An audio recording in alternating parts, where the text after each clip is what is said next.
নমস্কাৰ। আকৌ বিতৰ্কৰ মাজত সোমাই পৰিছে আইমী বৰুৱা। আইমী বৰুৱা সকলে চিনি পায় এগৰাকী জনপ্ৰিয় অভিনেত্ৰী, লগতে মন্ত্ৰী পীযুষ হাজৰিকাৰ পত্নীও আৰু এগৰাকী বিশিষ্ট পৰিচালিকাও। তেওঁ পদ্মশ্ৰী বিৰুবালা ৰাভাৰ জীৱনক লৈ এখন চিনেমা বনাইছিল আৰু যিখন ৭০ সংখ্যক ৰাষ্ট্ৰীয় চলচ্চিত্ৰ বঁটা ২০২২ তালিকাত জুৰীৰ বিশেষ বঁটা লাভ কৰিছে। কেইদিনমানৰ আগতে ঘোষণা কৰিছে। এই বিৰুবালা উইথটো পদ্মশ্ৰী, কিন্তু শিৰোনামটোৱে তেওঁলৈ বিপদ মাতি আনিলে। বিৰুবালা ৰাভাই ডাইনী হত্যা, কুসংস্কাৰ, অন্ধবিশ্বাস এইবোৰৰ বিষয়ে মাত মাতিছিল আৰু তেনেদৰে তেওঁ অকলশৰীয়াকৈ মাত মাতি এদিন পদ্মশ্ৰী সন্মান পাইছিলগৈ।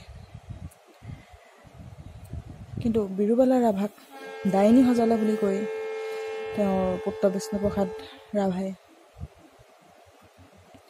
কৈছে, তেওঁক অপমান কৰা হৈছে বুলি তেওঁলোকে মন্তব্য কৰিছে, বহুতে সমালোচনা কৰিছে।